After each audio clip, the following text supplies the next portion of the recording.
pembukaan, metode sambutan, metode bicara tertutup tahun 2020, yang keempat nyata-nyata tahun sumber, yang kelima disebut, dan yang terakhir sesi pembicaraan. Pada pertama adalah pembukaan bila kita buka pada sore hari ini dengan mengucap bacaan al-Fatihah kita. Semoga jalan ini dapat berjalan lancar sampai dengan kita Allah SWT.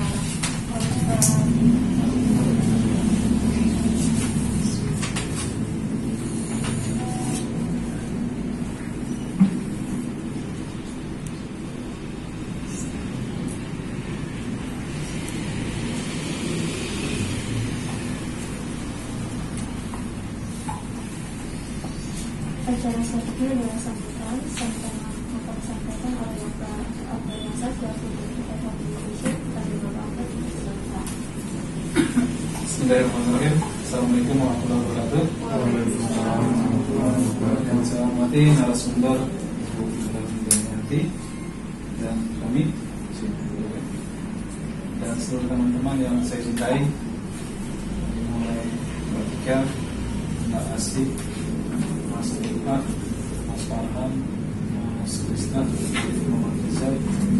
Alhamdulillah pada sore ini di penghujung 2020 ya, insya Allah kita masih menyempatkan diri untuk menimba ilmu dari Ibu Doktor Pembicaraan namanya.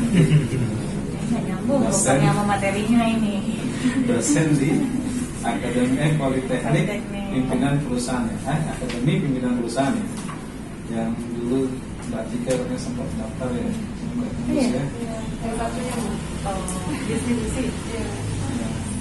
Jadi alhamdulillah moga-moga di sore hari yang baik ini di penghujung 2020 kita mendapat pencerahan-pencerahan, termasuk kemarin kita juga dapat pencerahan dari Pak Eko dari Minko. Ada beberapa hal nih yang saya bisa ingatkan teman-teman ya, merimain ya, bahwa pekerjaan kita itu butuh proses. Usia muda masih sangat panjang perjalanan untuk menjalani proses step by step. Kemudian jangan pernah menyerah. Kemudian kita harus sering-sering listening, mendengarkan. Setelah mendengarkan, baru kita cari action, eksekusi untuk customer kita itu apa, untuk diri kita, untuk customer kita, untuk keluarga kita.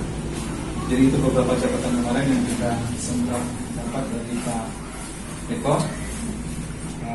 Insya Allah seperti tema yang kita sampaikan juga ke Bu Iin, bahwa kami berharap 2021 dan kedepannya kami semua bersama karyawan meningkat.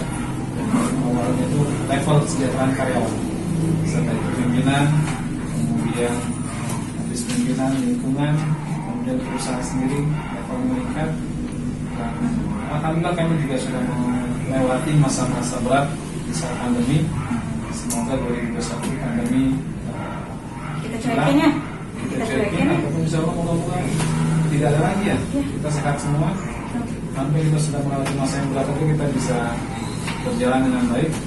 Badai sudah kita lewati dengan kerja keras, dengan kerja cerdas, kerja ikhlas, dan hanya mengharapkan berkah dari Allah Ta'ala.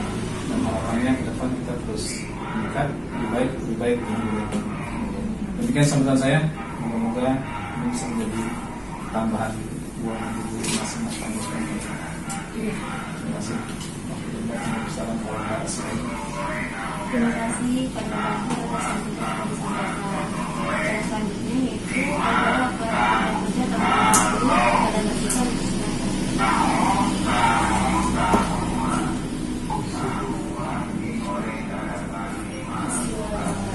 Assalamualaikum warahmatullahi wabarakatuh. Saya akan menyampaikan materi evaluasi tahun 2020 yang akan kami jalani selama 1 tahun. Semua disiplin. Ya.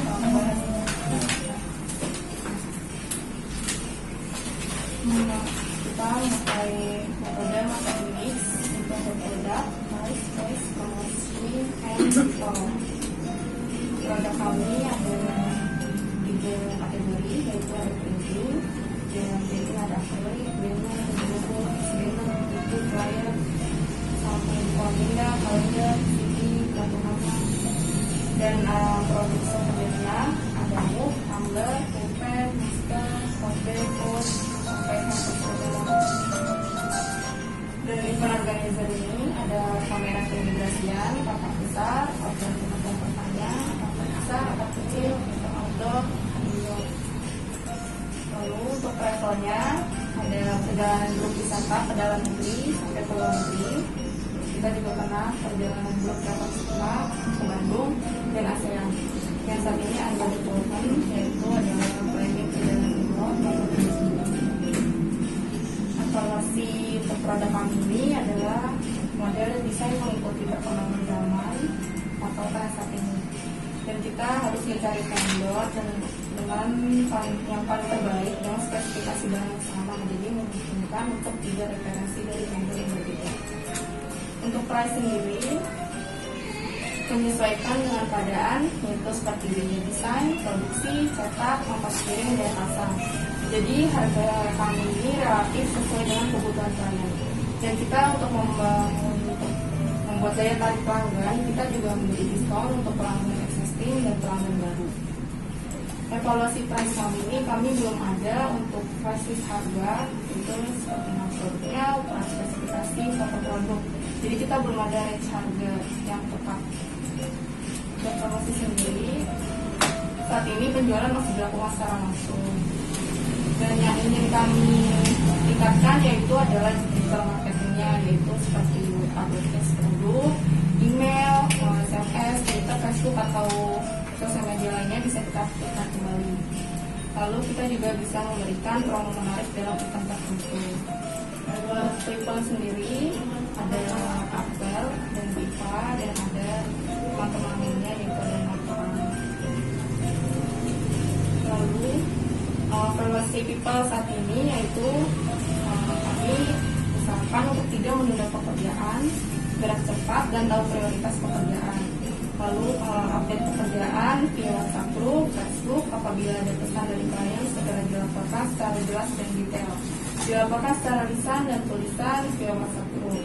Bisa bertanggung jawab dengan job list yang diberikan dan update pekerjaan. Dan bisa membuka diri, siap menerima saran dan kritik yang membangun untuk kepentingan kantor.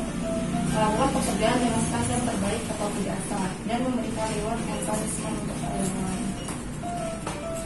Untuk price sendiri,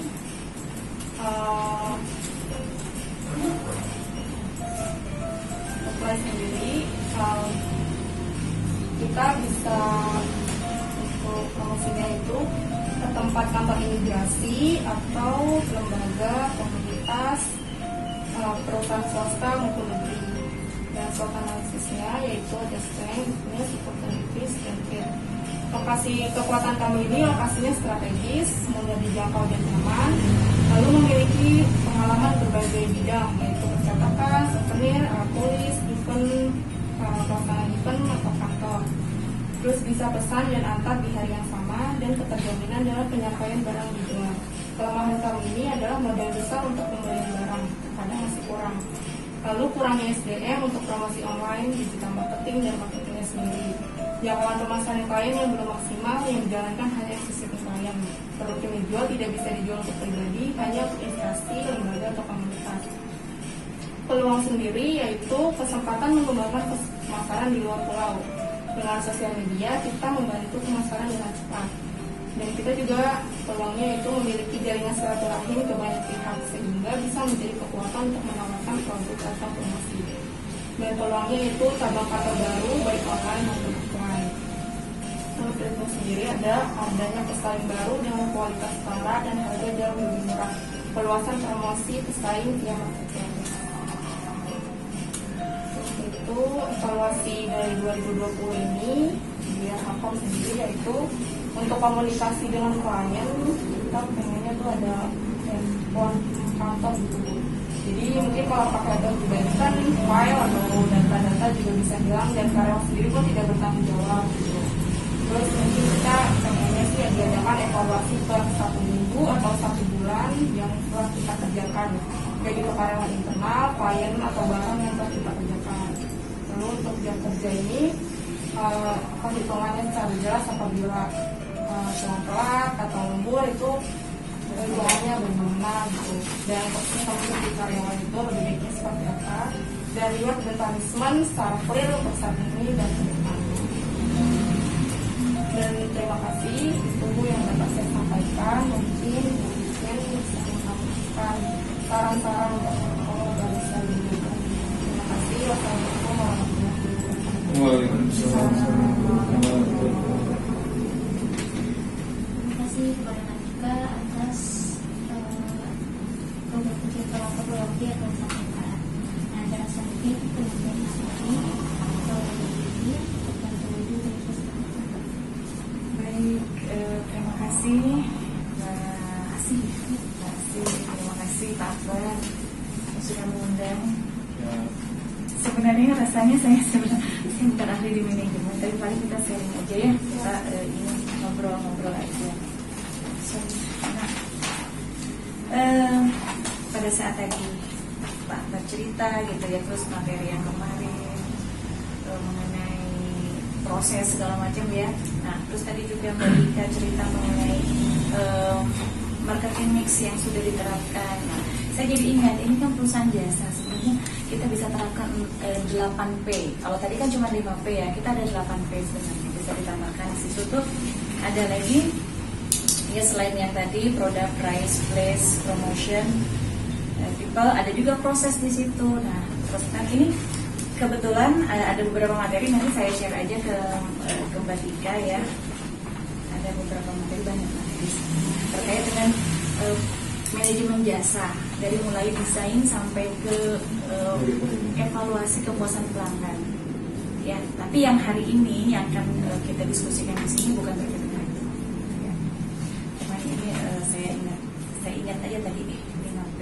Padahal ini biasa ya. Sebenarnya kita bisa lengkapi lagi dengan proses, kemudian physical environment. Kebetulan kan kita kan ini lokasi bagus, tinggal sedikit ya penataan sedikit gitu ya kan ya, istilahnya dipoles mukanya ya gitu, nanti membuat kita mungkin orang pun nanti bisa kita pasang pelang di depan biar mau kesini pun kan bisa ya. Apalagi kalau untuk tender nanti ke depan kan, tender itu kan biasanya suka ada verifikasi lapangan. Nah itu kan ini bisa menunjukkan seperti apa kapabilitas kita gitu ya. Itu kaitan dengan physical environment dan productivity. Productivity ini kaitannya dengan karyawan kita, kemudian kaitan dengan efisiensi yang kita lakukan. Oke, nanti materi-materinya saya share aja. Baik.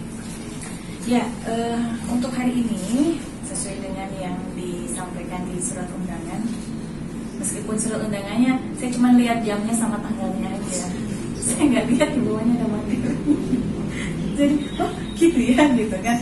Sehingga tadi malam baru oke, manajemen strategi, taktis dan KPI ya. Nah, yang paling di sini berarti kan ada 3 hal ya, manajemen strategi, taktis dan KPI. Dan yang paling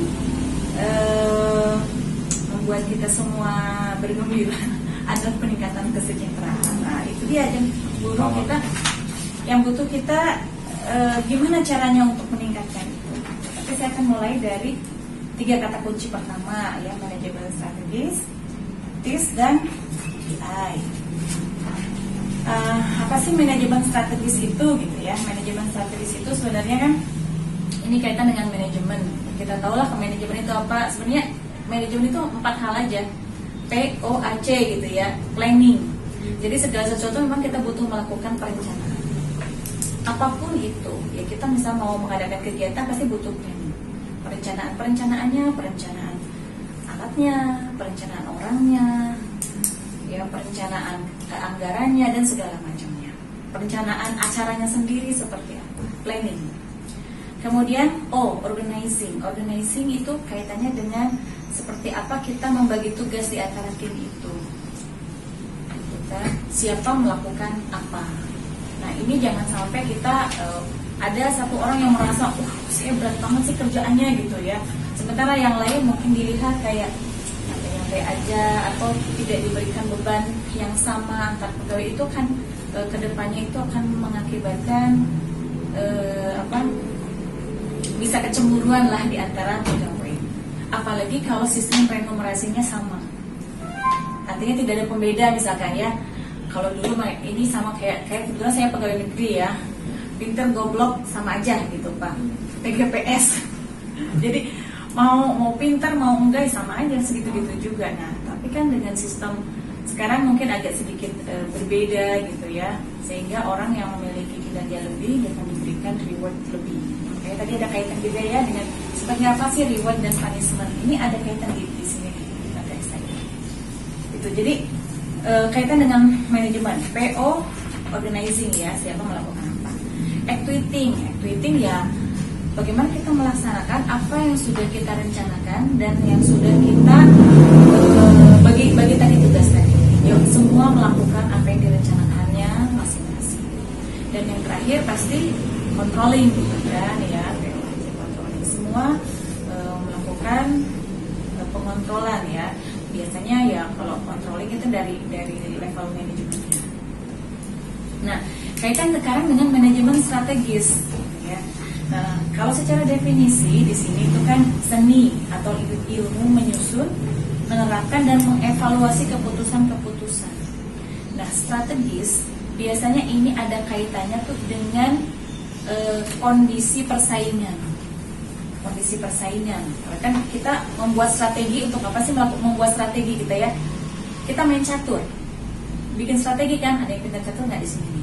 Nah ya, kita lawan orang ya. Main catur. Kita bikin strategi tuh. Ya, maju bidak dulu atau apa dulu bikin strategi agar apa sih? Agar menang kan. Nah, sama juga manajemen strategi pun sebenarnya kita bagaimana membuat kebijakan-kebijakan, keputusan-keputusan untuk memenangkan persaingan ini.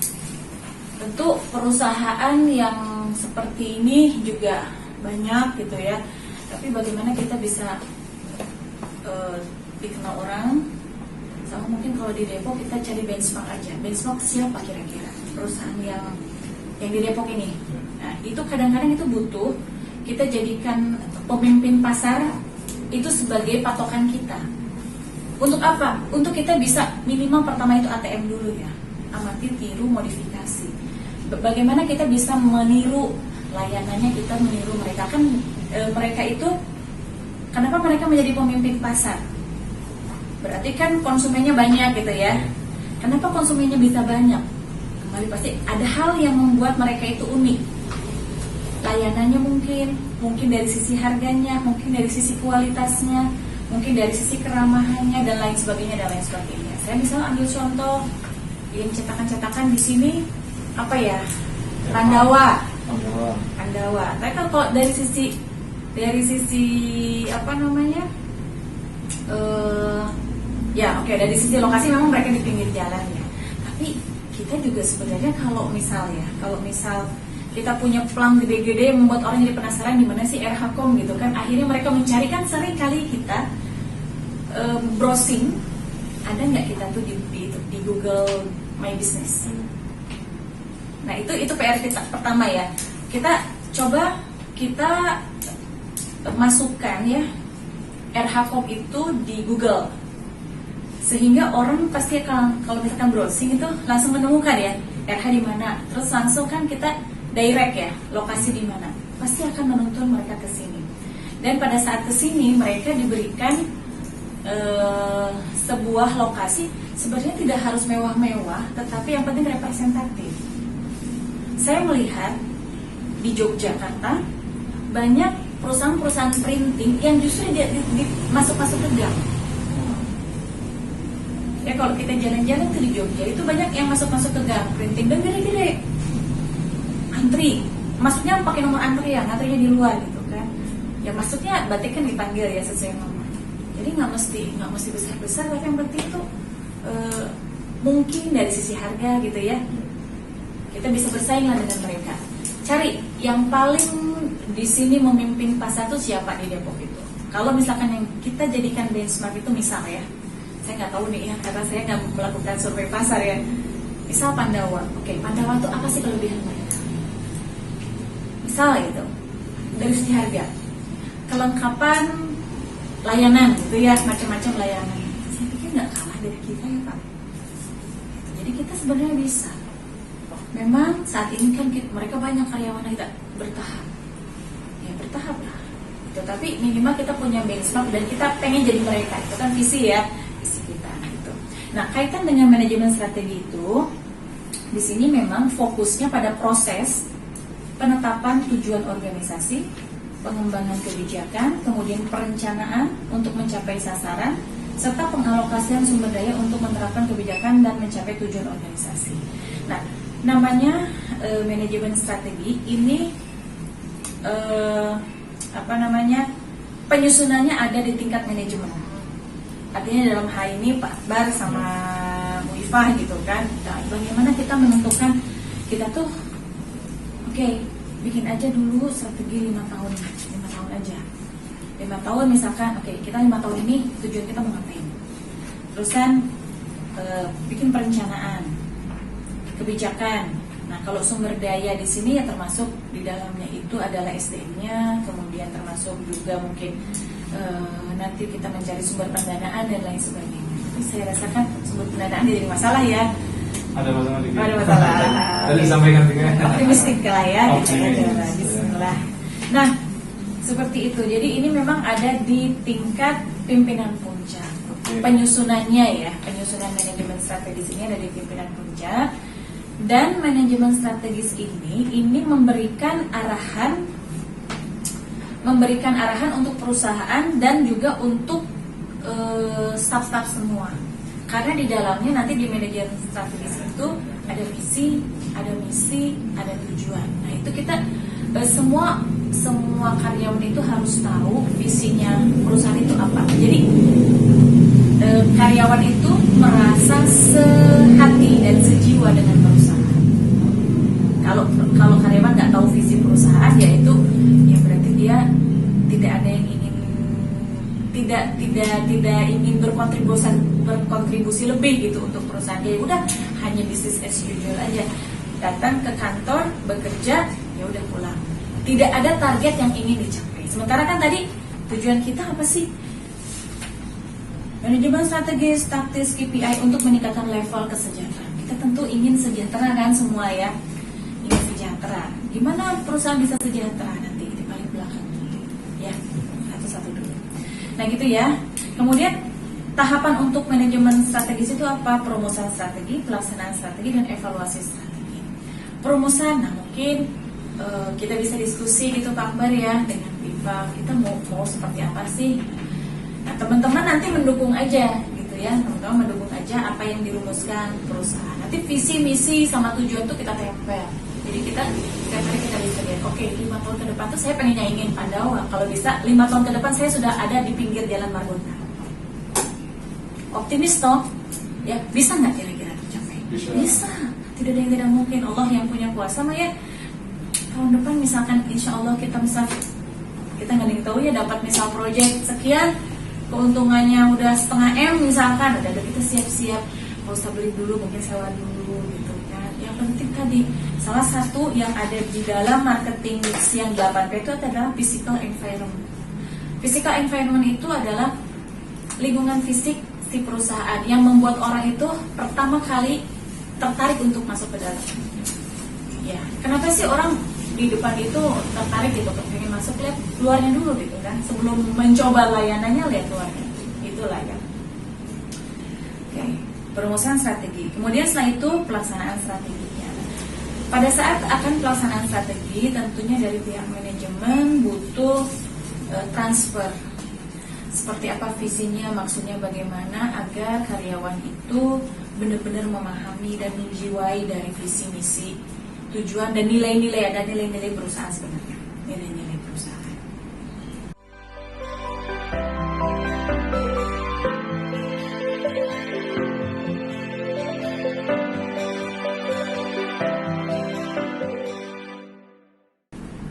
Nah, terus secara berkala kita lakukan evaluasi. Nah, yang dilakukan pada hari ini, di sini juga sudah ada evaluasi RHFOM, ini udah luar biasa ya, Pak Akbar. Yang ini udah ada laporannya, udah ada apa ya? Ini di akhir tahun momen yang sangat baik, luar biasa banget. Kalau saya pikir ya, saya juga harus belajar sebenarnya ini karena saya baru mau mulai dengan tidak ada karyawan. Gitu. Tapi ya nggak tahu lah gimana nanti. Ya seperti itu teman-teman. Kira-kira itu. Nah, di dalam manajemen strategi ini ada dua elemen ya. Ada ongoing proses, ada how to be the winner. Tadi how to be the winner. Tapi kita akan lihat dulu ongoing proses. Ongoing proses itu apa yang kita lakukan saat ini? Ya. Nah, tentu kita butuh melakukan sebuah analisa. Nanti analisanya mungkin bisa discuss kita ya seperti apa kita misi 5 tahun ke depan, misi kita harus gimana, misi itu apa yang kita lakukan untuk mencapai visi itu, gitu kan, tujuannya gimana. Kemudian, nah pada saat itu juga kita keputusan strategi ini meyakinkan kembali lingkup usaha kita ini mau sampai di mana sih, gitu kan? Karena kan namanya bisnis jasa kan harus fokus, segmennya juga harus fokus, gitu ya. Kita nggak bisa semua pasar kita layani, nggak bisa. Kita tetap harus fokus. Gitu. Jadi industri apa yang kita geluti? Oke, mau di bidang apa sih? Bener. Ini memang tadi ada yang oke lah, tapi tidak masalah ya. Apapun ya peluang kita coba sebenarnya gitu kan. Mau di travel oke lah kita coba. Ya, tapi tetap kita ada core bisnisnya. Bisnis yang mana sih, industri apa yang digeluti, kemudian bagaimana perusahaan bisa bersaing di industri tersebut. Nah, tentu kalau kita menentukan saya mau jadi core-nya ini misalkan travel. Nah, benchmark-nya tentu berbeda. Mungkin yang jadi patokan kita siapa gitu ya, yang bisnis travel itu kita beda suka ada tuh kalau setiap tahun di JCC gitu, Bang, pameran travel. Nah itu saya tuh sering tuh bisa nyari promo gitu kan, keliling-keliling tuh cuma modal-modal ya, kita kan modis ya, modal diskon gitu. Nah tentu berbeda gitu ya, jadi kita tetap meskipun kita mencoba beberapa bisnis, tapi kita harus punya core bisnisnya yang mana sih industri yang kita geluti dan siapa pesaing kita yang memimpin pasar di situ. Ya kalau mau bidang percetakan dan ini atau mau di bidang event organizer, nah kita harus punya benchmark. Untuk apa? Untuk kita menjadi dia gitu. Itu visi kita. Ya kan kita pengen memimpin ya, pengen jadi to be the winner. Bagaimana kita bisa mencapai winner itu ya, pemimpin, pemenang. Nah, tindakan strateginya yaitu adalah untuk menjalankan keputusan tersebut. Berarti di sini kita butuh melakukan analisis, kemudian menentukan keputusan, harus mulai ini fokus gitu Bang, ambil keputusan ini saya mau core bisnis kita mau yang mana ini. Nah kan kalau kemarin masih kita kemana kesana kemari gitu. Semuanya hajar ya. Semua hajar dulu, nggak masalah gitu kan. Kan kita nggak tahu ya yang rezeki yang di mana ternyata yang setelah mencoba kita baru bisa mana sih yang lebih menguntungkan. Kadang-kadang ada bisnis yang luangannya sangat besar tapi keuntungannya segitu-gitu aja. Seperti pengadaan barang, kadang-kadang itu kadang-kadang terukur. Tapi kalau konsultan luar biasa. Karena kita konsultan itu sebenarnya luar biasa. Kadang-kadang bikin modul pelatihan kayak gitu-gitu. Anggaran berapa? 600 juta gitu. 600 juta kan bikin modul. Bikin masing-masing bikin. Itu ya gitulah gitu ya. Nah, jadi kita mulai menimbang-nimbang cost benefitnya. Tindakan strategi ya udah berarti kita tindakan apa untuk menjalankan keputusan tersebut. Dan nah, elemen yang kedua dari manajemen strategis itu bagaimana kita menjadi pemenang. How to be the winner. Di situ bagaimana kita menciptakan keunggulan kompetitif. Kalau tadi kita punya benchmark salah satu perusahaan di sini ya, anggap aja misal Bahrawa gitu ya. Kita lihat, kita amati lah mereka itu kelebihannya apa, dari sisi apa ini, dari sisi ini. Kita bisa nggak untuk nyampe itu? Jadi bagaimana kita bisa menciptakan keunggulan kompetitif dari sisi keunikan, dari sisi harga, mungkin dari sisi layanan yang sulit ditiru atau digantikan sehingga mampu bertahan. Mungkin kelebihan dia itu apa sih? 24 jam kali ya Bang? 24 jam ya. Dulu saya tinggal di sini biasanya kalau malam-malam saya mau perbanyakan skrip, apa skripsi, perbanyakan inilah ya, kemana? Bisa nyari ke ini dan bisa ditungguin. Nah, itu bisa ditungguin. Perbanyakan berapa Bu? 5 gitu ya. Ya udah, jam berapa selesai? Jam 5 pagi Bu. Yakin ya? Masih berat gitu kan 24 jam dia. Itulah kelebihan Gibran yang beda dengan yang lain. Oke, tapi itu hanya sebagai ini aja ya, saya contoh aja. Kemudian bagaimana melakukan aktivitas berbeda? Ini masih kaitannya dengan how to be the winner ini. Bagaimana kita melakukan hal yang sama tetapi caranya beda atau berbeda dari yang lain ya. Jadi kita to be different dengan perusahaan lain. Nah, kemudian bagaimana kita membentuk strategisnya gitu ya, karena kita di sini masih bicara mengenai manajemen strategi. Jadi kita gimana kita membentuk strategi itu. Sini ada 3 proses ya, 3 proses utamanya. Pertama adalah melakukan analisa situasi, evaluasi diri, dan analisa pesaing. Salah satu yang dilakukan evaluasi diri tadi sudah membuat SWOT itu ya, itu udah langkah baik gitu ya.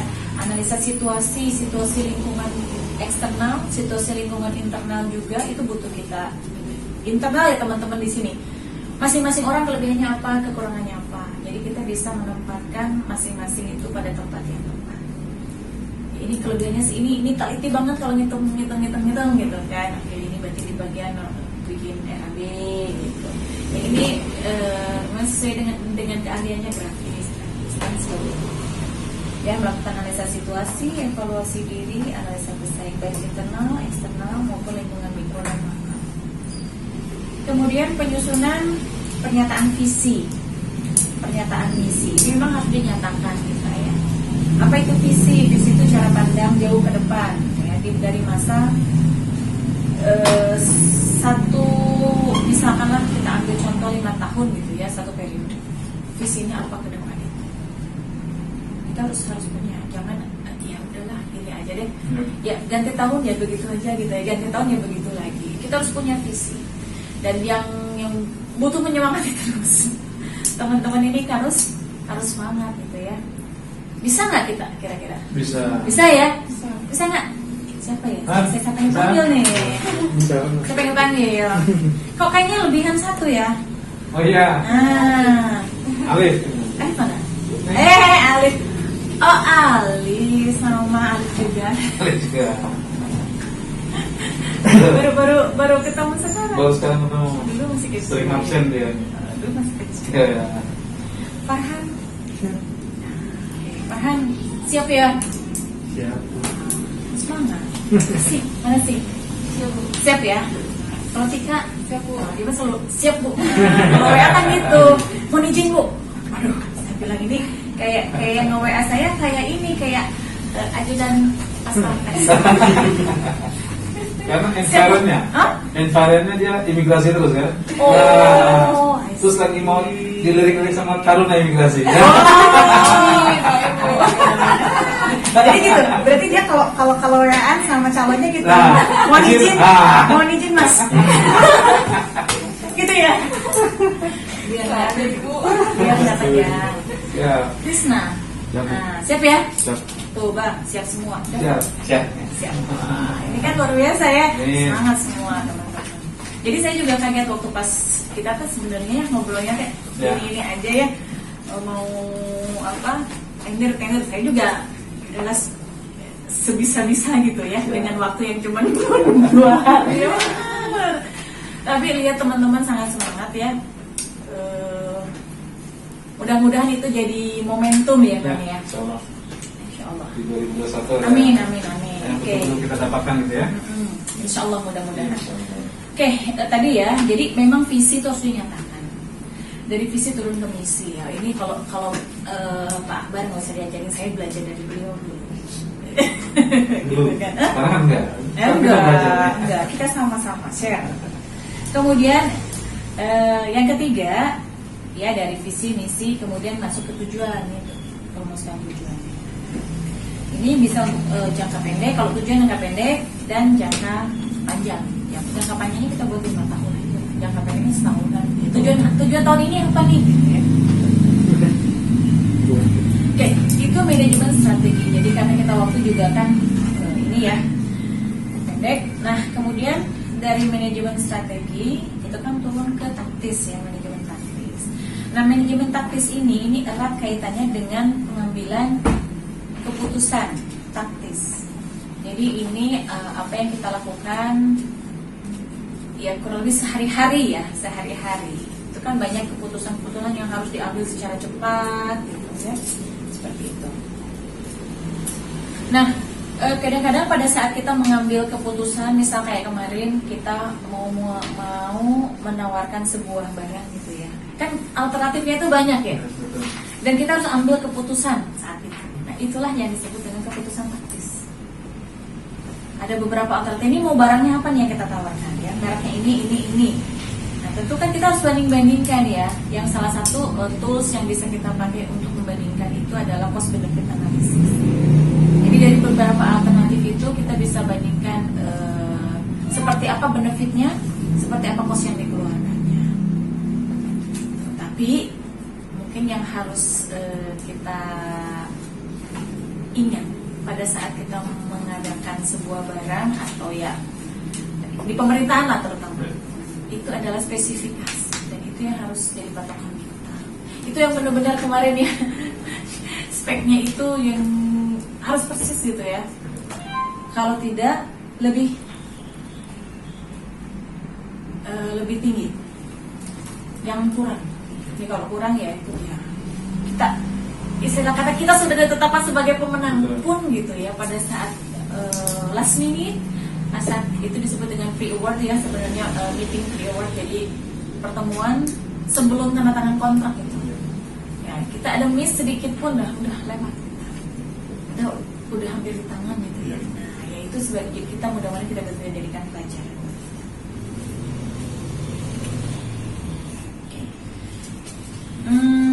Ya, jadi tujuan dari pengambilan keputusan taktis ini adalah untuk memilih strategis alternatif. Jadi ada beberapa strategi yang bisa kita rumuskan. Dari strategi-strategi itu kita ambil mana yang paling memberikan keuntungan kepada kita. Jadi salah satu caranya adalah dengan melakukan cost benefit analysis untuk masing-masing strategi tadi, untuk masing-masing alternatif keputusan tadi. Kemudian ini ada beberapa pendekatan yang bisa kita lakukan ya di sini. Untuk pertama kita harus tahu dulu ya apa sih masalah yang mau kita hadapi gitu ya. Kalau di dalam pengadaan itu ada 10 item barang, berarti nanti akan ada 10 masalah di situ. Ya, kita mau milih konsultan, ya berarti kan kalau konsultan dengan barang berbeda jenisnya. Konsultan dengan merchandise pasti akan beda perlakuan kita gitu ya. Kalau konsultan kan milih mana yang memberikan ini baiknya dengan dia kontrak atau tidak gitu kan, apakah udah cuma nama aja, itulah semua kan kita banding-bandingkan benefit dan cost ini tidak hanya dari sisi jumlah uang ya, tetapi dari sisi kontribusi terhadap proyek kita. Kemudian yang kedua, identifikasi setiap alternatif solusi. Kemudian alternatif solusi tadi ya, dari sekian banyak alternatif solusi itu kadang-kadang ada yang solusi ini kayaknya ini dari 5 atau solusi, oh yang 2 ini nggak layak, yang 3 yang layak, tapi yang 3 yang kita lanjut gitu ya untuk dianalisa benefit costnya. Nanti dari 3 yang ini baru kita nilai ya, baik dari sisi nilai uang atau biasanya yang kualitatif pun dikuantifikasikan gitu kan. Ya dulu lah kita lagi kuliah kan itu bikin cost benefit analysis itu yang kualitatif pun dikuantifikasikan, dihitung nilai uangnya mana sih yang lebih memberikan manfaat buat kita, memberikan benefit buat kita gitu. Jadi dari cost benefit itulah kita memilih alternatif yang terbaik kan, kemudian tetapkan ya alternatif terbaik itu sebagai solusi. Sebetulnya manajemen taktis itu di sini. Jadi bagaimana kita mengambil keputusan taktis. Gimana Farhan kan benar? Nyambung kan? Yang Farhan yang mana? Farhan mana Farhan? Nyambung ya. Nah, yang terakhir masalah KPI. Nah, inilah yang kadang tadi ya sesuai dengan yang disampaikan Mbak Tika tadi gitu ya. Di sini ada sepertinya KPI-nya yang belum ditentukan gitu ya. Jadi teman-teman, sama saya juga kerja gitu ya, kerja meskipun dosen, kita semua tiap tahun tuh punya KPI yang tiap bulan kita evaluasi. Jadi KPI saya adalah, benchmarknya saya dulu ya. KPI saya adalah saya setiap minggu itu harus mengajar minimal 10 jam pelajaran, 10 jam pelajaran. Tiap minggu minimal 10 jam pelajaran. KPI saya. Terus yang KPI bulanan saya adalah setiap bulan saya harus membuat progres untuk penelitian dan publikasi. Setiap bulan. Jadi selama 1 tahun saya harus punya target. Misalkan penelitian 1 kali, publikasi 1 kali. Tentu kan bikin penelitian itu nggak mungkin jadi sekaligus ya, bertahap kan. Nah itulah yang kita tentukan KPI-nya di awal. Saya 1 tahun ini saya harus publikasi bulan apa? Nah itu kita hitung itu KPI. Bulan ini saya harus sekian persen dari 100% untuk publikasi. Ya, tentu itu berbeda kalau misalkan teman-teman gitu ya. Teman-teman ini apa sih yang jadi KPI-nya nanti tergantung dari KPI perusahaan. Tergantung dari KPI perusahaan. Oke, kita bahas dulu apa sih KPI itu ya. KPI kan kepanjangan dari Key Performance Indicator ya. Jadi di sini bisa kita sederhanakan sebagai alat ukur sebenarnya. Alat ukur kinerja dari perusahaan dan individunya dan karyawannya. Gitu ya. Jadi KPI berkaitan dengan pengukuran kinerja individu dan perusahaan dan merupakan ukuran kinerja sistem manajemen. Berarti kalau seperti itu perusahaan harus menetapkan KPI-nya dulu. Nah, KPI kadang-kadang kalau saya suka berhitung mundur gitu. Apa sih beban saya setiap bulan gitu ya? Beban saya setiap bulan sekian, berarti target saya setiap bulan harus sekian. Minimal saya kalau bisa lebih dari itu gitu kan targetnya. Kalaupun misalkan lebih pada next month-nya itu dapatnya 3 kali lebih dari itu, alhamdulillah kan. Nah, tapi minimal KPI yang harus tercapai itu sekian. Yang biasa saya mengurutnya itu dari beban, ya beban karyawan, beban operasional kantor, kan kita berhitung dari situ lah ya. Belum lagi kan kita juga bekerja di perusahaan ini kan juga harus dihargai juga ya sebagai owner, kan jadi dihitung semuanya. Nah dari situ kita berarti kalau saya harus mendapatkan sekian, berarti KPI saya minimal harus sekian. Bagaimana caranya untuk mendapat sekian itu? Itu yang kita pikirkan. Banyak ininya. Berarti kan setiap bulan itu kita harus, kalau 10 approach yang kita lakukan nyangkut 1 gitu ya. Semakin banyak, nah itu yang kita harus kemana-nya itu harus kita apa ya? Kita targetkan target yang harus kita buat. Kemudian dibuat untuk memastikan rencana kerja organisasi bisa berjalan dengan baik sehingga tujuan organisasi bisa tercapai. Tadi kita setiap tahun 5 tahun sekali kita punya visi, diturunkan ke misi, diturunkan ke tujuan kan. Setiap tahun kita punya tujuan. Misal tujuan ini, setiap tahun tujuan kita apa sih? Dulu misal setiap tahun karyawan dapat bonus sekian. Nah, ini kan nggak tahu ya ini. Tapi kan kita pengen sejahtera gitu tentunya. Jadi perusahaan akan berkembang semua tergantung semua karyawan. Tergantung semua karyawan, nggak bisa. Jadi perusahaan itu sebenarnya hanya wadah aja, sarana saja. Yang menggotong sarana itu untuk bisa berkembang siapa ya karyawan ini. Gitu, ya. Jadi karyawan pun kalau kita sudah merasa memiliki dan kita ingin semuanya sejahtera, pasti akan berpikir gimana nih cari order, gimana cari project, kan begitu ya. Nah, terus kalaupun kita dapat project dikasih tugas, gimana saya bisa bagus bekerjanya, biar apa? Biar nanti si customer kita puas. Kalau customer kita puas, repeat order. Ya, kalau customer kita dengan desain yang kita buat, mereka puas. Ya udahlah, lain kali lagi daripada nyari-nyari lagi percetakan misalkan, udahlah kita ke RH aja. Jadi kan kepuasan yang kita berikan kepada konsumen.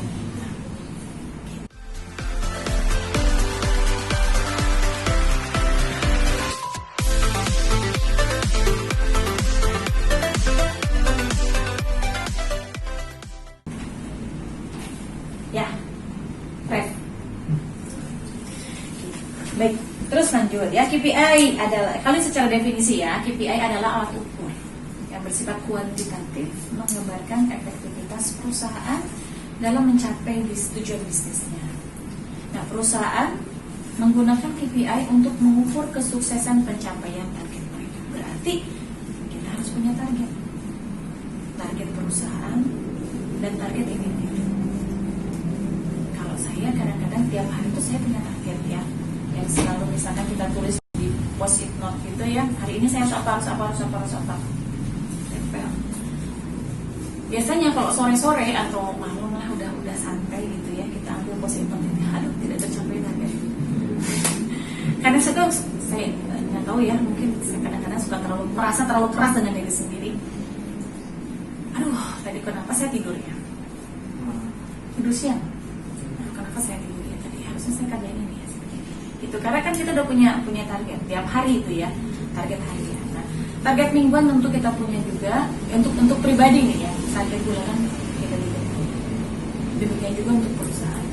Kalau perusahaan ya, kalau boleh hitung mundur, boleh juga kita dari bulanan ya, bulanan harus tercover berapa sih, gitu kan. Kemudian untuk kita pengen berapa sih kan, itu baru kita berpikir gimana caranya untuk mencapai itu. Salah satu alat untuk mengukur tercapai atau tidaknya itu adalah KPI. Jadi kita tetapkan 1 tahun ini. Nah, untuk KPI kalau di saya namanya SKP ya. Hah? Standar kinerja pegawai. Setiap kinerja pakai SKP. Ya, SKP. Namanya SKP, dan kita tiap bulan kita evaluasi setiap tanggal akhir bulan. Tercapai enggak nih? Kalau tidak membuat KPI itu, maka kita tidak mendapatkan tunjangan kinerja. Itu bedanya dengan kalau tadi kan saya bilang apa, PKPS ya. Yang mau pinter mau goblok sama saja. Gitu. Nah, dengan cara seperti ini, kalau dia nggak tercapai KPI-nya atau SKP-nya, itu berarti dia nggak dapat tunjangan. Karena kita isi kan, tercapai nggak ini, terus ada buktinya. Jadi kayak misalkan saya bulan akhir ini ya, saya untuk penelitian tadi, saya harus 10%, dan di situ KPI-nya jurnal. Aduh, jurnal belum terkirim nih. Belum terkirim, wah cepet-cepet tuh saya kirim. Coba kalau nggak kita pasang KPI, santai-santai aja kan. Jadi itulah fungsi KPI. Nah, karena kita sudah punya KPI, jadi 5 hari sebelum KPI-nya selesai, saya tahu tanggal berapa ya, tanggal 20-an lah ya, 20-an itu udah langsung cepet-cepet diselesaikan jurnalnya dan submit. Karena ya dapat tunjangan kan, kalau enggak ya saya masa bohong-bohong gitu ya. Dan komitmen lah di situ. Jadi dan KPI itu bisa saya tempel di kayak gini kan, meja. Saya tempel di sini. Bulan ini harus kita tahu. Kalau belum tersistem, kebetulan kalau jadi kan sudah ada sistem ya, jadi terlihat gitu ya. Jadi divalidasi atasan kita, benar nggak sih KPI yang tercapai? Buktinya mana? Kalau misalkan bulan ini penelitian harus jadi kuesioner misalkan, kadang-kadang gitu. Kuesionernya kita ambil. Jadi ada bukti. Ya. Kemudian karakteristik dari KPI di sini biasanya ukuran non finansial, ukuran yang sering digunakan. Jadi ukuran yang sering digunakan untuk kinerja, kemudian KPI ini diketahui manajemen dan semua orang yang ada di dalam organisasi harus KPI perusahaan kita Jadi jangan sampai mas bodo amat ini perusahaan juga perusahaan siapa ya, pokoknya saya mau kerja aja, datang jam sekian, tapi tak punya target. Nyampe ke kantor ya udah nyampe aja, ya kerja aja kan, bos nggak ngeliat depan laptop tapi nggak tahu yang dikerjain apa. Tapi kalau kita punya target output yang harus kita selesaikan, mana outputnya? Seperti itu. Jadi semua orang harus mengerti dan memahami. Terus tanggung jawab kepada individu dan kepada tim. Jadi ibarat gear, ya, sebuah organisasi itu kan sebetulnya gear ya, perusahaan itu gear. Kalau gear itu gear mau di jam, mau di mesin, mau di apa, kalau ada gearnya satunya nggak bisa berputar kan produk organisasi nggak mutar semua. Jadi kalau ada satu ini yang menjadi duri, ya mengganggu ini itu kan jadi lambat semua satu organisasi. Padahal bisa mati, ya? Bahkan bisa mati. Jadi memang disinilah peran dari semua karyawan ya, dari semua karyawan. Oke, memiliki efek yang sangat positif dan signifikan. Jadi ini luar biasa. Kita memang harus menentukan ya KPI ini. Jadi pertama yang harus kita lakukan terkait dengan ini adalah KPI perusahaan tentunya, kemudian turun ke KPI individu. Nah, pengukuran KPI bisa apa? Bisa harian, bisa mingguan, bisa bulan, bisa tahunan. Saya misalkan ada KPI harian, kita membuat setiap hari itu harus menyetorkan apa yang kegiatan yang dilakukan tiap hari. Misal karena kita sudah terjadwal ya, misalkan satu hari kami mengajar 2 sesi ya, berarti kan berapa jam tuh 2 sesi itu 4 jam. Waktu kerja 8 jam ya, sisanya 4 jam lagi kemana? Jadi perusahaan membayar karyawan, pemerintah membayar PNS gitu kan, dosen dan sebagainya, ya harus jelas dong outputnya. Jangan sampai kalau dulu kan dibilangnya itu pegawai 804 ya, datang jam 8, kinerjanya 0, pulang jam 4. Ada istilah itu. 804. Gitu. Makanya kan kadang-kadang PNS enak banget. Iya. Oh, sekarang justru kalau yang di pusat ini luar biasa kerjanya. Ya, mereka lembur aja nggak dibayar. Karena ya udah tunjangan kayak gitu, ya outputnya harus tercapai. Ya kamu mau kerja di luar jam kerja ini urusan. Jadi kadang bawa pulang lihat ke kantor, ke rumah gitu ya, kerjaan kantor itu biasa. Apalagi dengan pandemi sekarang kan WFH ya, justru 24 jam kadang-kadang kerja itu. Gitu. Oke gitu ya teman-teman. Nah dikit lagi. Nah jenis-jenis KPI. KPI ini ada KPI finansial dan non finansial. Kalau KPI finansial itu biasa perusahaan yang inilah ya. Jadi kaitannya ini dengan rupiah. Berapa sih laba yang harus dicapai tiap bulan? Ini kaitan dengan beban tadi ya. Beban yang harus dipenuhi oleh perusahaan ini berapa sih? Kan lumayan ya. Oh lumayan, apalagi di Jakarta. Dengan tingkat ya lumayan lah, luar biasa. Ya bisa macam-macam ya, bisa laba kotor, laba bersih, margin laba kotor dan sebagainya. Ini sebenarnya dari sisi keuntungan kalau finansial. Nah, kalau non finansial di sini bisa dilihat dari perputaran tenaga kerja. Biasanya kalau perusahaan yang cepat keluar masuk pegawainya ini dipertanyakan harusnya biasanya. Kenapa orang kok nggak betah gitu ya? Ada hal sesuatu kan yang membuat dia tidak betah, itu bisa jadi salah satu gitu ya. Materi kepuasan pelanggan kita. Jadi kalau misalkan kita sudah punya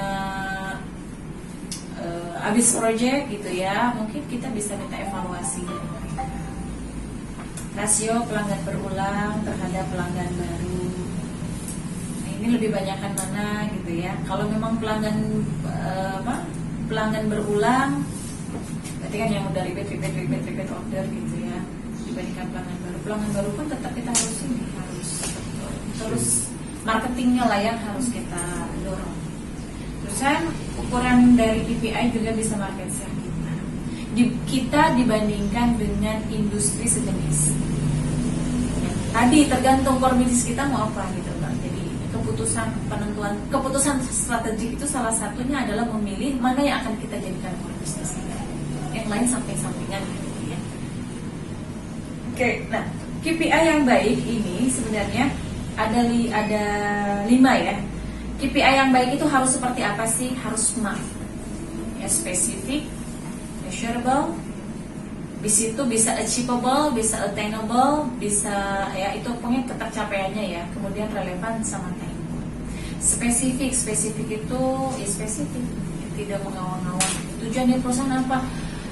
Tujuannya adalah keuntungannya besar, ngawang-ngawangan, jelas ya. Harus spesifik, berapa sih gitu, dalam bentuk rupiahnya, dan measurable, dapat diukur.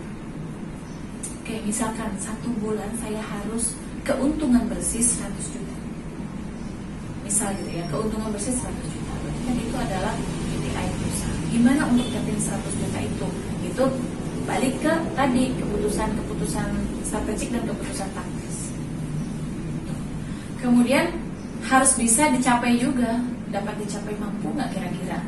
Kalau misalkan kita terlalu menetapkan target terlalu tinggi, sementara setelah kita mengukur kemampuan kita nggak tercapai, hati-hati juga kan, nanti stres karyawan semua.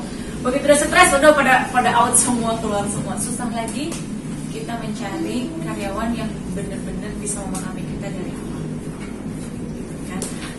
Lebih baik misalkan ya kita punya target yang masuk di akal kita gitu ya, bisa dicapai, bisa memenuhi, tapi terus seperti naik tangga gitu ya. Jadi lama-lama kan akan nyampe di atas juga gitu ya. Kemudian relevan, harus berkaitan dengan tujuan. Nah, tujuan kita apa tadi? Harus ya, jadi jangan sampai kita punya KPI tapi nggak nyambung sama tujuan kita. Jadi bagaimana tujuan akan tercapai kalau KPI kita tuh nggak nyambung dengan tujuan kita, tujuan perusahaan. Jadi KPI yang ditetapkan, baik itu KPI perusahaan maupun KPI karyawan, harus nyambung sama tujuan perusahaan tadi. Dan yang terakhir, time bound, jadi berbatas waktu. Oke, kita punya KPI setahun lah gitu misalkan ya, setahun harus tercapai ini. Atau mau 6 bulanan, silakan. 6 bulan harus tercapai ini loh. Atau mau bulanan juga, ya 1 bulan harus tercapai ini. Oke, ini yang terakhir. Nah, ini kan yang paling serunya di sini, ingin meningkatkan level kesejahteraan. Gimana caranya meningkatkan level kesejahteraan? Teman-teman tentu itu pengen ya kita semakin meningkat, salary juga pengen ngikutin ya perubahan. Bisa mungkin kalau setiap tahun bisa ada penyesuaian gitu. Jadi kita berkembang lah di sini. Mungkin aja sekarang kita hanya berenam di sini, berlima ya staffnya. Ya, nggak menutup kemungkinan mungkin tahun depan sudah 2 kali lipatnya dari ini, dengan semakin banyak proyek yang didapat.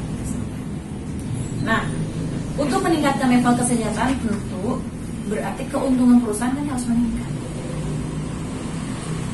Last profit kita berapa sih? Kemudian target profit kita berapa? Itu yang harus kita cek. Last profit berapa? Itu ya Mbak Tika mungkin yang nanti menjembatani, karena hitung-hitungannya ada di Mbak Tika. Last profit kita berapa? Dengan last profit yang tahun lalu kita melakukan pekerjaannya seperti apa? Kalau kita punya target ke depan itu akan lebih tinggi, berarti effort kita harus lebih tinggi. Gitu kan? Jadi nggak bisa kalau kita mau lebih tinggi tapi dengan cara kerja yang sebelumnya. Ya last profit berapa, target profit berapa, kan pasti harus naik dong. Berarti kan upaya kita juga lebih. Upaya ini bisa efisiensi, bisa memang karyawan kita bisa ditambah orangnya, bisa juga kemampuannya, macam-macam. Nah, untuk mencapai target profit itu tentu di sini ada beberapa hal ya. Pertama tadi adalah menyusun strategi. Strategi yang tadi yang di awal, visi, misi, tujuan itu ditentukan. Kemudian menyusun target kinerja. Setelah kita punya tujuan, baru kita tetapkan target kita tiap bulan atau tiap semester atau tiap tahun gitu ya. Enggak terganti, itu mungkin bisa dirumuskan. Itu kita tetapkan KPI kita. Dari KPI yang sudah kita susun, kemudian kita susun langkah-langkah taktis. Ini kira-kira untuk nyampe ini kita harus gimana ya? Mana ya pelanggan yang akan kita sasar? Project-project mana ya yang akan kita coba masuki? Pokoknya kita udah apa ya, jor-joran bisa dibilang itu. Wah, semangat. Ya.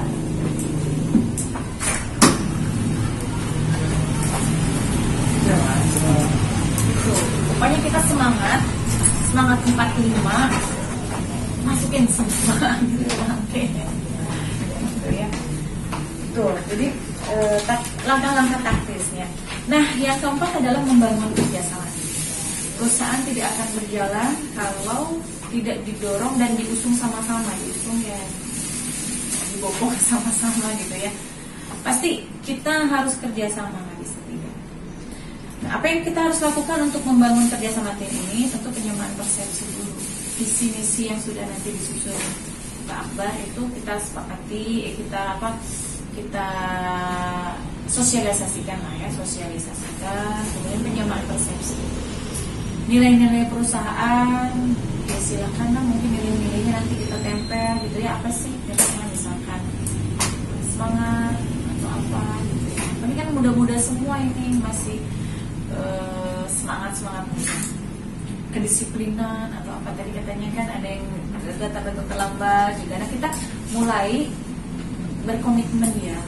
Komitmen itu tentu harus dari atas. Ya, ada nanti di salah satu materi saya tuh kaitannya dengan ini materi semua tentang manajemen jasa. Ada kurang lebih sekitar 14 materi manajemen jasa, dari mulai desain sampai ke manajemen pemasaran, manajemen kualitas jasa dan sebagainya, sampai ke pengukuran kepuasan pelanggan. Gitu. Nah, karena kita masuk di jasa ini kan, ya mudah-mudahan ada yang bisa diambil lah dari situ. Gitu.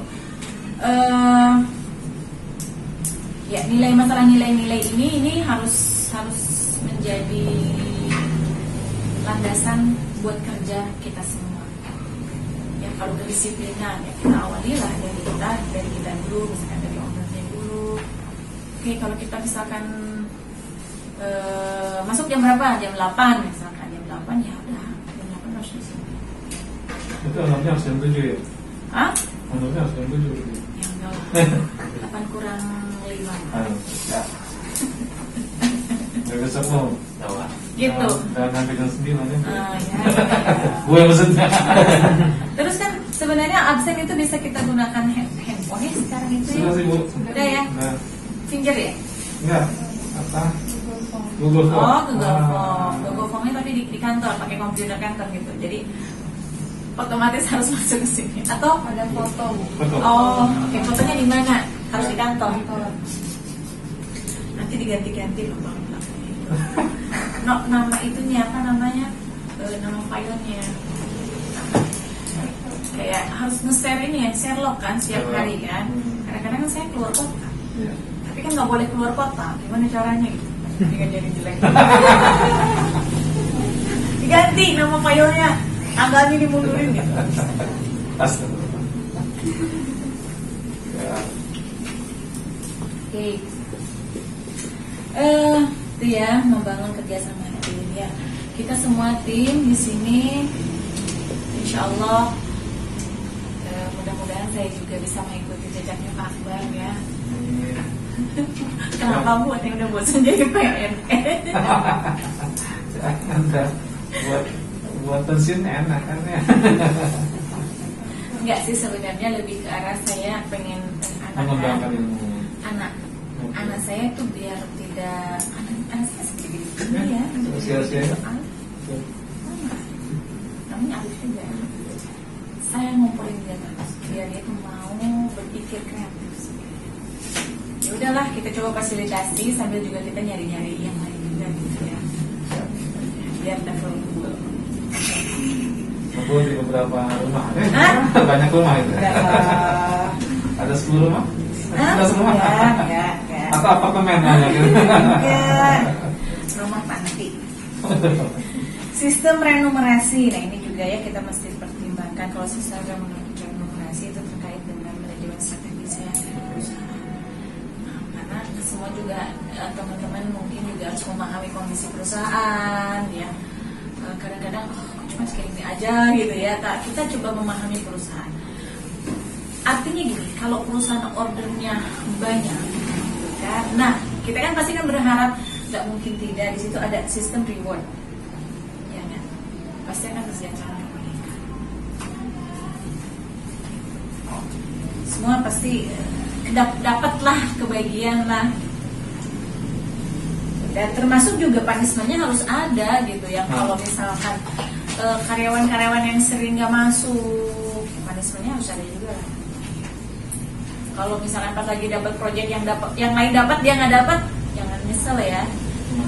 Ya kan kita boleh aja kan kita yang nyesel loh ya gitu. Nah, makanya sehingga yang lain tuh jadi semangat semuanya. Terus ya bangun komunikasi, mungkin rapat-rapat rutin. Atau bisa juga pagi-pagi setiap pagi dibuka dengan foto. Pagi-pagi everyday ganti-gantian. Ini kan ada bertujuh ya. Nah, bertujuh tapi kan kita kerja nggak 7 hari ya, 5 hari. Ganti-gantian. One day one hadis atau one day one ayat. Nah, kita bisa setiap pagi kita kumpul berdoa kan? Berdoa untuk kelancaran hari kita saat hari ini gitu kan. One day one ayat. Ya kan nggak berat, cuman butuh 1/4 jam paling, tapi itu meningkatkan semangat. Nah, terus apa ya? Maksudnya pada saat mungkin pertemuan pagi itu ya morning briefing bisa disebut ya. Morning briefing itu ya dibuka dengan tadi itu dengan one day one ayat, terus dibuka dengan doa gitu kan. Terus yang ketiga, apa yang mau kita lakukan hari ini? Nah, kadang-kadang orang datang ke kantor itu nggak tahu mau ngapain. Saya pernah ngalamin kayak gitu ya dulu. Aduh, ini mau ngapain ya? Karena apa? Karena dari atasnya tidak jelas, tidak memberikan target kepada kita. Karena pernah ada satu kali, jadi saya udah berganti-ganti pimpinan ya. Pernah ada satu kali masa itu yang bikin ya down lah ke pegawai, karena tidak ada pekerjaan itu membuat motivasi kita hilang juga. Nggak ada pekerjaan diambil alih semua kadang gitu ya. Pernah satu kali masa kepemimpinan seperti itu. Tetapi ya gitu, saya nggak pernah mau berpikir itu give up. Apa yang harus saya lakukan ya? Masa kayak begini terus ya? Sebulan lah ada gitu ya, saya galau. Tapi keputusan saya saat itu adalah saya harus sekolah. Itulah kenapa saya ngambil S3. Berarti tahun 2009 ya. 2009 saya masuk PNS 2006. Tahun 2009 itu masa-masa di kantor saya itu nggak nyaman lah. Atasannya itu perempuan biasanya. Nah, jadi pokoknya sangat tidak produktif lah kantor itu. Sangat-sangat tidak produktif. Saya gerah kalau liatin orang yang cuma ngobrol-ngobrol itu, saya gerah. Saya nggak suka aja lah, Pak. Nggak suka lihat ngobrol-ngobrol kayak gitu ya, ngobrol pas saat istirahat boleh lah. Tapi kalau di luar itu jangan. Jadi saat itu daripada saya banyak gosip, dengan sekolah. Nah, berarti kalau tadi dalam rangka membangun komunikasi juga kita ya, dengan adanya masalah morning briefing itu kita tetapkan hari ini kita mau melakukan. Jadi kita tahu, Pak Akbar tahu Asi mau ngapain hari ini gitu kan, jadi ya kayak gitu lah. Atau misalkan Riva mau ngapain. Itu mudah-mudahan dengan komunikasi terbangun, kemudian itu akan menumbuhkan kerja sama tim kita, kemudian juga kita bisa mencapai target-target kita, mencapai KPI kita, jadi naik lagi ke atas ini. Mudah-mudahan keuntungan perusahaan bisa meningkat, dan yang paling ke atasnya lagi adalah mudah-mudahan level kesejahteraan. Rasanya itu untuk sekarang kita diskusi. Terima kasih, Assalamualaikum. Waalaikumsalam warahmatullahi wabarakatuh. Baik, terima kasih Bu ya atas beberapa pengantarnya. Saya kira teman-teman bisa melihat ya apa beda materi dengan yang kemarin ya. Beda materinya. Apa yang disampaikan oleh Pak Eko dan pada hari ini apa yang disampaikan oleh Bu Imrani. Nah, sekali lagi tadi Bu bilang materi sudah diwajibkan nih. Ada teman-teman apa tanggapannya, pertanyaannya, ataupun apa nih yang dari materi yang dari Bu In baru sampaikan. Kemarin awalnya dari Tika ya. Hari ini awalnya dari, atau saya sendiri Bu In boleh ya, saya tanya ya. Nanti dari saya, Alif bisa tinggal pertanyaan, masalah pertanyaan. Lanjut kepada Krisna, Farhan, Bang Deva, masih terakhir Tika ya. Oke, jadi ada beberapa hal nih Bu In ya, mau saya sampaikan. Pertama, kita bisnisnya tidak direct marketing to individu. Beda mungkin dengan Pandawa tadi yang Ibu sebutkan ya. Jadi kita memang lebih kepada ke corporate. Oke, itu. Berarti kan pangsa pasarnya udah jelas ya. Pangsa pasarnya Bisa jelas. kita udah bisa memilah pangsa pasar kita corporate. Betul, Ya? kalau gitu Bu. Terus ini Bu, mohon saran juga Bu, kan kita alhamdulillah tadi memang sepertinya kami tidak jelas tuh. Semua mau kita garap, sampai travel pun kita garap ya. Dan alhamdulillah di situ kita punya pengalaman juga Bu, sudah menjalankan, sudah kita laksanakan ngantar orang ke beberapa kota Indonesia, sama baru tingkat travel ASEAN. Termasuk di Januari 3 udah gabung ya? Oh belum? Yang ada orang Arab sini tuh? Aja saya. Udah ya, berarti kita sebelum pandemi tuh ya? Belum. Sebelum pandemi, Tika sebelum pandemi udah masuk berarti ya? Udah. Oh iya. Jadi sempat Bu kita sudah mulai penjajakan. Januari Februari itu kita sudah mau kerjasama operasional dengan orang Arab. Sudah datang mereka sini. Sampai ke hal tersebut kita masih pengen garap dulu. Akhirnya kita tidak fokus. Nah, mohon saran nih, Bu In, gimana langkah ke depannya kami pada hal tersebut. Kemudian kalau core bisnisnya kami dari awal tuh dipercetakan sama pengadaan souvenir ya, gimmick-gimmick gitu ya. Dan alhamdulillah ternyata di masa pandemi ini itulah yang akhirnya memunculkan bahwa ternyata itulah yang kita menjadi sumber penghidupan kita selama pandemi itu, yang bisa menyelamatkan juga ya core itu di printing dan souvenirnya itu. Gitu Bu, mohon masukannya dari Bu In ke depan kita bagaimana masuk. Itu boleh satu-satu aja Oh, ya. ya, siap.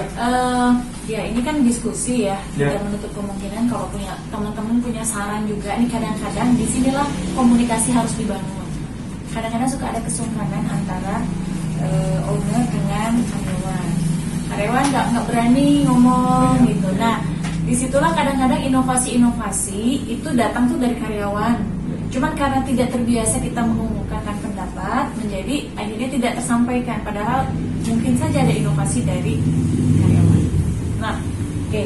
Untuk menjawab pertanyaan Pak Akbar tadi, masalah core bisnis. Kalau menurut saya, mungkin kita butuh analisa kekuatan kita tuh apa. Kekuatan kita tuh apa? Apakah misalkan di dalam ini kan ada beberapa bisnis ya. Coba kita urai beberapa bisnis itu. Mungkin butuh ada meeting yang lebih panjang Pak, dengan karyawan. Kita bedah itu, gitu ya. Oke, bisnis ini, bisnis 1, bisnis 2, bisnis 3. Kekuatan kita apa masing-masing? Kelemahan kita apa? Nanti kita bandingkan yang tadi sama. Ada beberapa alternatif mana yang paling baik untuk kita. Nah, itulah yang menjadi core kita. Nah, adapun yang lainnya tetap kalau selama ada kesempatan kenapa enggak sih? Oke.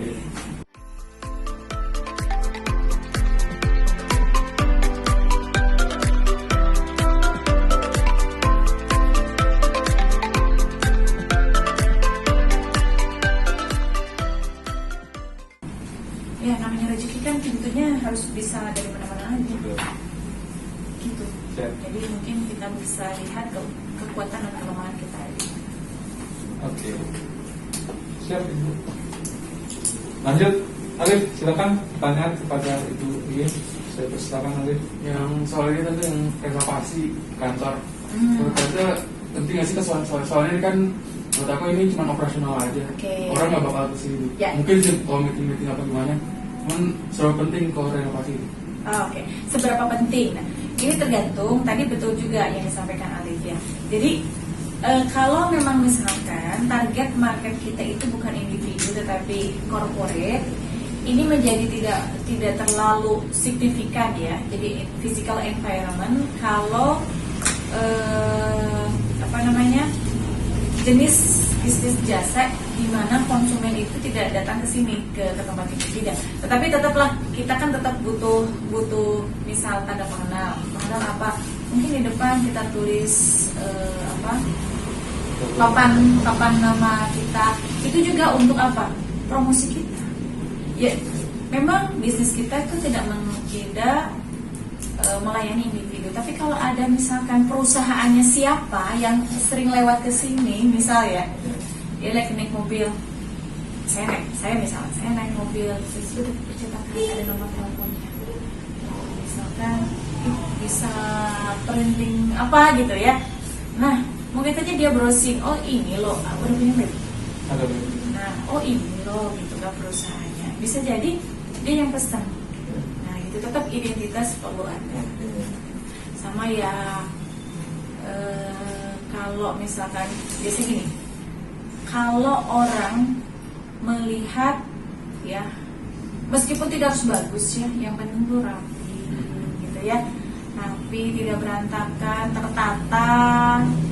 Nah, jadi mengesankan bahwa itu profesional. Setuju nggak? Setuju. Ya, termasuk kita memilih sekolah untuk anak kita kan pertama kali lihat itu ya Pak ya. Tampilan dulu kan. Ini yakin nggak sih ini kayak gini? Amatin gedungnya aja gitu kan. Lihat gedungnya dulu. Ya.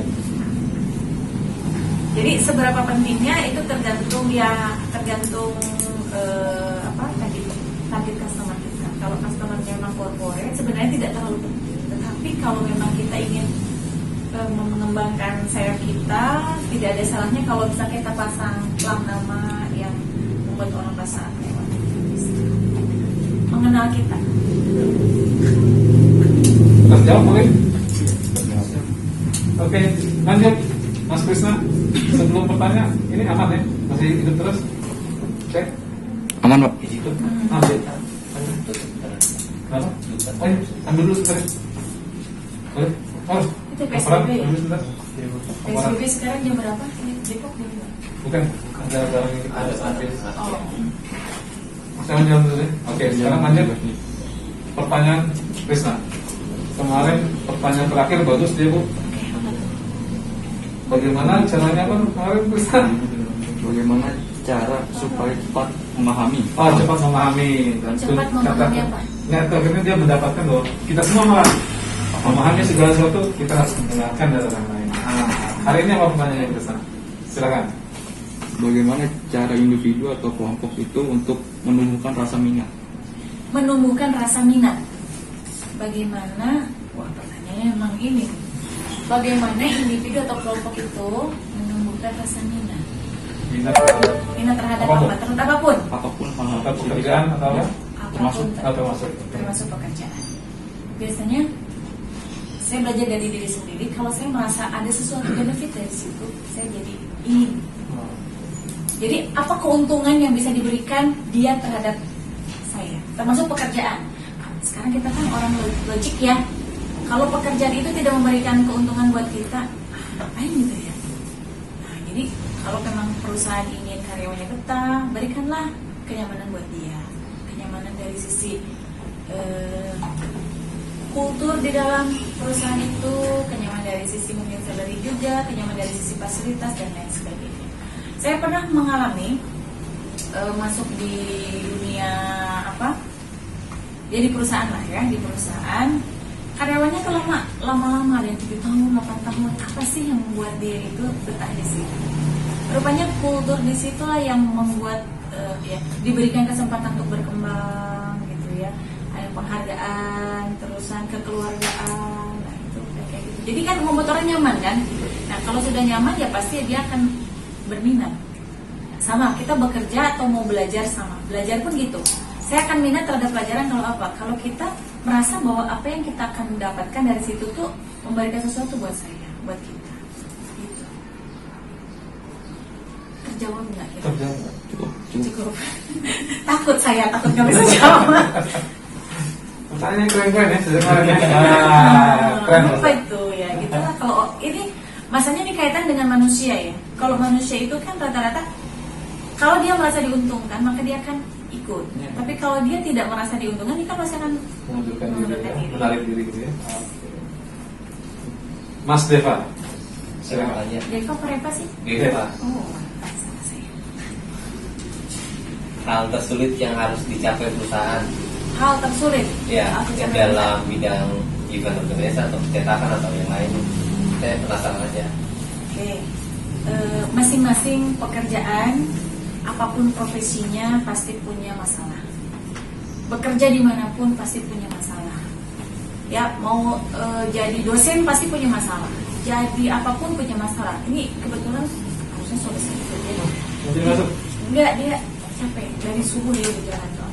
Nah, termasuk dia juga, dia kan di properti lah ya. Dia punya masalah.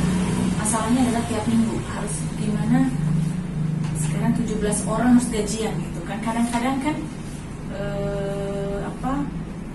KPR itu nggak langsung Ya. cepet turun gitu ya. Kalau properti kan KPR itu kan kalau kadang lancar, kadang enggak, kadang ini. Tapi pekerjaan harus jalan terus karena orang harus makan. Ya. Itu kan muter itu tuh yang itu pasti setiap pekerjaan pasti ada masalah. Event organizer pun demikian. Ya kan, event organizer tergantung biasanya banyak permintaan dari konsumen kita. Yang itu kadang di luar lingkup dari pekerjaan yang dia maunya macam-macam. Nah, disitulah bagaimana kita mau mendengar itu. Apa sih mau yang dimau mereka? Lingkup tugas yang dispesifikasi seperti apa? Kadang-kadang suka ada yang keluar dari situ. Betul nggak, Pak? Ya.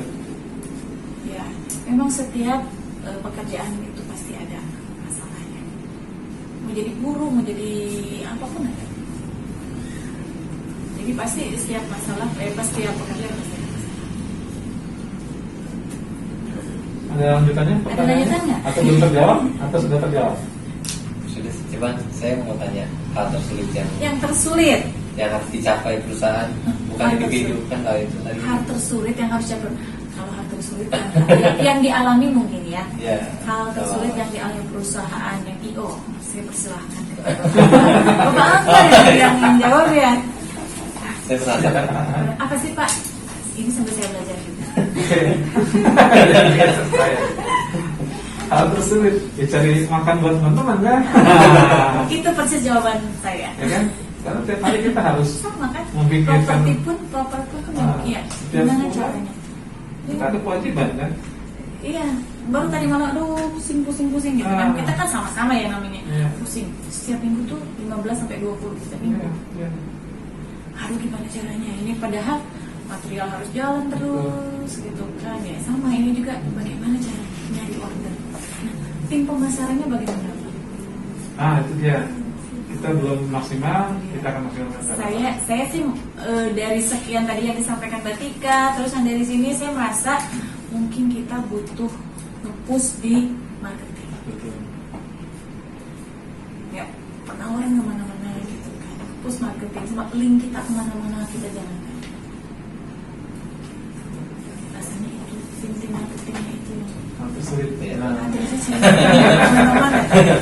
Jadi bagaimana kalau kesejahteraan kita bisa meningkat? Caranya apa? Ayo kita sama-sama ya. Insya Allah. Ya. Siapa?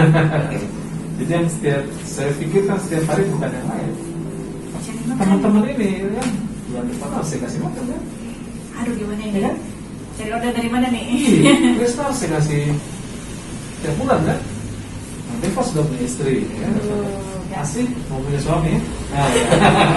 Ika masih jadi taruna. Amin. Harus diucapkan nih biar dapat. Amin, amin, amin, amin. Jadi itu harus terjawab ya. Siapa? Sudah. Malah saya yang jawab nih. Iya, kan nanya apa sih hal tersulitnya? Ya sudah menjalani. Asik, silakan. Kalau tadi Bu, gimana biar produktif itu tercapai sama ya termasuk karyawannya, juga. Produktivitas tercapai ya. Kalau kita sudah menetapkan KPI tadi kan sudah ditetapkan ngacu ke tujuan ya. Tujuan, terusan KPI itu ke KPI turun KPI perusahaan, turun ke KPI individu. Ya udah, selanjutnya pengawasan. Muncul ya produktivitas itu ya. Pengawasan. Pengawasan. Tanpa pengawasan orang dibiarkan kerja begitu aja. biasanya kalau ada pengawasan bisa kalau kita biasa membuat laporan harian bisa di Google Zoom, Iya, di Google Form. Oh, Nah, yang bisa diakses sama owner, kan aduh saya hari ini lagi ngerjakan apa. Bedanya kita tulis everyday apa yang kita kerjakan yang bisa diakses oleh owner. Itu salah satu contoh untuk biar produktivitas sih kan. Jadi nggak ke kantor cuman ya 804 ya. Maksud yang 8, 0 kinerja dan 4 pulang. Ya Allah, kalau kita enggak ya. Kerja masih ya. Mbak Tika, silakan Mbak Tika. Izin Bu, untuk membangun, tadi kan membangun kerjasama tim. Cara untuk mempertahankan semangat diri sendiri maupun untuk teman-teman. Kadang tuh kita suka kendor gitu Bu. Misalkan ambil contoh, disuruhnya malas-malasan, menunda gitu. Nah itu satu hal sebenarnya gampang untuk diucapkan ya, tapi sulit untuk dilakukan. Termasuk saya juga menekankan itu ke anak-anak saya, itu susah banget jangan menunda pekerjaan. Hal yang poin banget, termasuk buat diri saya juga sendiri. Kadang-kadang udah capek dan biasanya gini, tadi kan saya selalu membuat note ya Mbak ya, setiap hari tuh bikin note apa yang belum kita lakukan. Dan saya suka merasa kalau itu tidak tercapai tuh, aduh, saya suka kesadaran diri sendiri gitu ya. Kalau tidak produktif, terutama biasanya saya tidak produktif kalau apa? Kalau lihat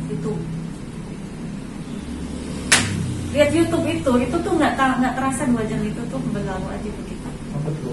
Korea itu bukan? Drakor bukan? Enggak, saya enggak. Saya pernah drakor ya. Jadi pernah drakor itu 25 seri Nah, sering. hanya 1 hari. Maraton. Kalau Tika berapa? Nah, kan penasaran gitu kan. Aduh, tapi bisa. Nah, dan setelah itu saya suka Bisa. Oke. jadi langsung kalau saya tuh nyesal. Termasuk game. Kadang kan kita ya jenuh ya install game. Game begitu udah kelewat, ya Allah, kok saya 1 jam 2 jam itu cuma begitu aja. Saya kesel dan langsung saat itu deh saya uninstall. Lebih baik kalau di perjalanan kayak gitu, kalau saya jadi mendengarkan apa gitu atau apa kayak di mobil gitu jalan lagi macet, itu mendingan dengerin murotal aja. Meskipun kita macet tapi ada sesuatu yang kita dapat. Itu kalau pengalaman pribadi saya. Gimana caranya biar tetap semangat? Motivasi kita mungkin dengan cara kita tiap pagi ini mungkin ya terjaga motivasi. Jadi tiap hari kan ada siraman rohani. Mungkin itu bisa meningkatkan semangat kita, atau juga kita bisa memutar video-video motivasi. Oke. Ya, misalkan hari ini jadi cari aja apa ya, gimana caranya untuk bisa keluar, karena kan penyakit sebenarnya menunda pekerjaan itu penyakit itu. Gimana caranya ada ya kita bisa kan sekarang ya YouTube ya gampang, tinggal kita putar aja sama-sama kita tonton gitu ya 10 menit kan YouTube tuh durasi kan 10 menit. Oh kayak gitu, oh iya, saling mengingatkan.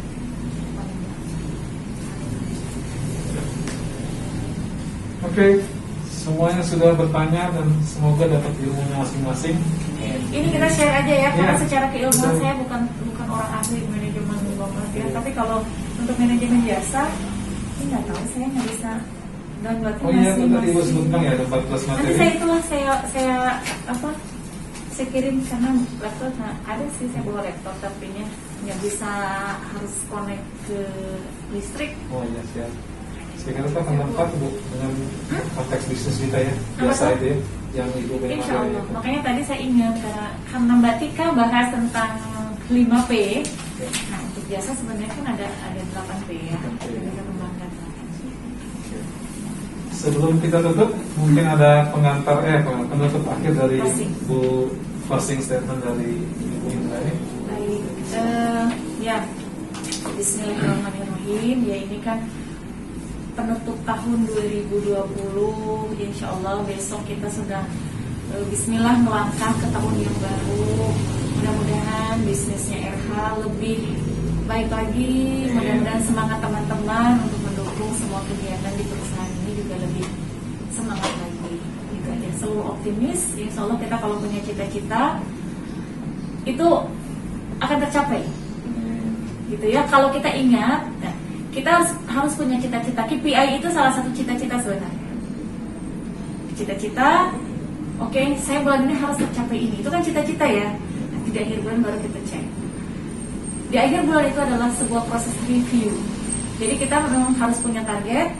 Dan target itu usahakan kita review terus, apakah setiap bulan atau setiap beberapa periode ya. Misalkan bisa tiap bulan lah ya kita target bulanan yang punya review tiap bulan juga harus kita. Itu rasanya Pak Akbar, mudah-mudahan ya ke depan ya semua keadaan lebih baik lagi. Amin ya Allah. Amin. Mudah-mudahan ya kerjasama bisa. Amin. Insya Allah. Ya ajarkan Harus saya juga. ya bagi ilmu Bu. Banyak ya. Tadi sebenarnya pengen ngobrol gitu kan. Emang sudah ada rencana sih pengen bikin inilah Lembaga ya? Lembaga. Boleh, siap. Dan usaha. Kita kerja sama. Insya Allah. Dan tentu lembaga itu namanya juga baru melangkah ya. Sementara RH kan sudah entah berapa ribu langkah ke depan. Jadi kan saya ngejarnya juga susah, tapi tolong digandeng aja gitu ya. Mudah-mudahan aja kita nggak tahu ya ke depan.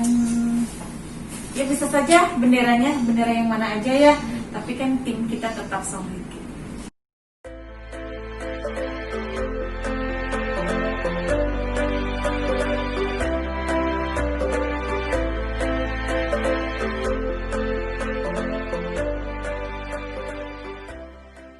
Ya memang ada satu momentum yang kita akhirnya bisa ketemu itu, dan pas ketemu juga alhamdulillah ya kita masuk menjadi peserta final ya, dan itu kami sudah ingatkan dulu untuk tahun 2021 dengan pengalaman kemarin final dengan angka-angka yang cukup lumayan ya, apalagi kalau kita bisa menjadi benar-benar pelaksananya ya moga-moga di 2021 bisa menjadi pelaksana itu.